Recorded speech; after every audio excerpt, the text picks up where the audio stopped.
Back now with an unprecedented look inside the juvenile justice system in Hampton Roads with the stories from the underage offenders themselves. 10 on your side's Don Roberts has been working on this for months. And finally, the city of Newport News agreed, but only if we did not show their faces. Tonight, inside the system, a candid conversation about how. Hello?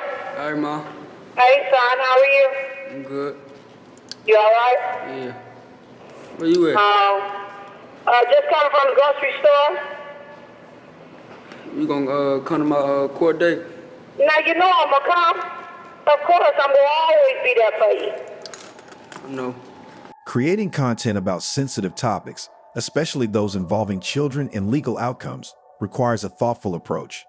This is a comprehensive piece exploring some of the most horrific sentences given to minors, the circumstances surrounding these cases, and the broader implications on society. This content will be structured to provide an engaging yet respectful overview. Understanding the juvenile justice system. Before diving into specific cases, it's essential to understand the juvenile justice system's intended purpose. Designed to handle young offenders differently from adults, this system aims to provide rehabilitation rather than punitive measures. Minors are seen as more malleable, capable of change and growth.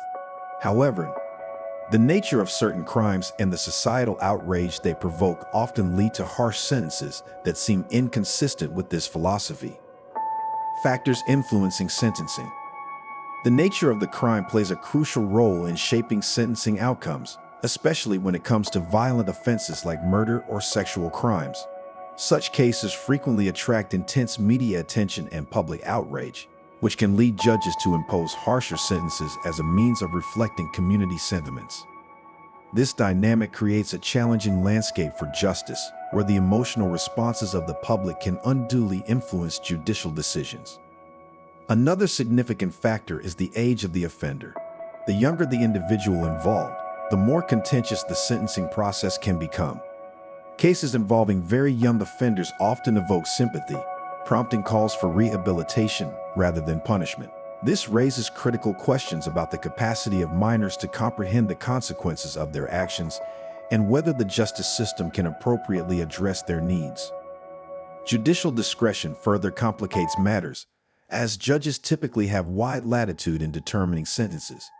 Each judge brings their unique philosophies about juvenile justice to the bench, leading to widely varying outcomes even in similar cases. This inconsistency can be troubling, especially when the fate of young offenders hinges on the individual beliefs of the presiding judge.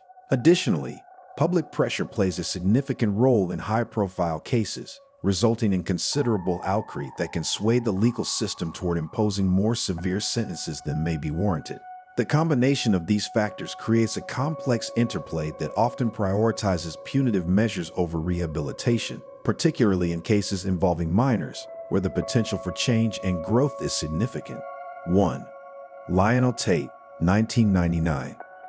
Lionel Tate, a 12-year-old boy from Florida, was convicted in 2001 of the murder of 6-year-old Tiffany Unick.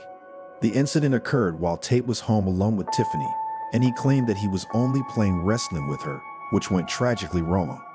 Despite the circumstances, the jury found him guilty of first-degree murder, and he was sentenced to life in prison without the possibility of parole. This case garnered national attention, sparking a heated debate over the appropriateness of sentencing a child to life imprisonment. Supporters of Tate argued that he was too young to fully comprehend the consequences of his actions. After serving 3 years in juvenile detention, his sentence was eventually reduced, and he was released in 2004, but the case remains a striking example of a harsh sentence for a young offender.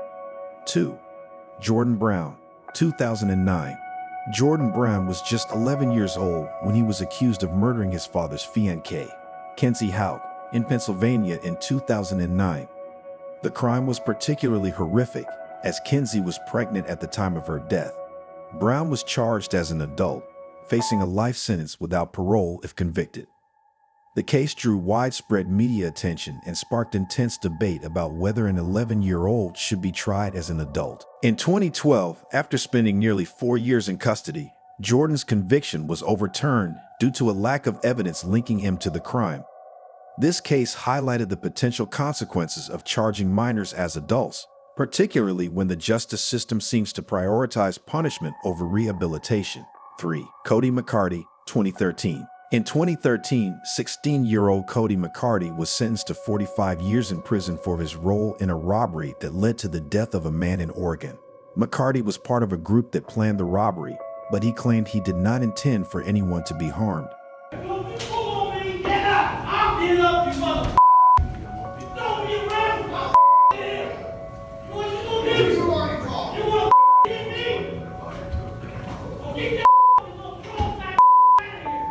Despite his age and the fact that he was not the one who pulled the trigger, the court imposed a lengthy sentence that shocked many advocates for juvenile justice reform. McCarty's case serves as a reminder of the complexities involved in sentencing minors involved in serious crimes.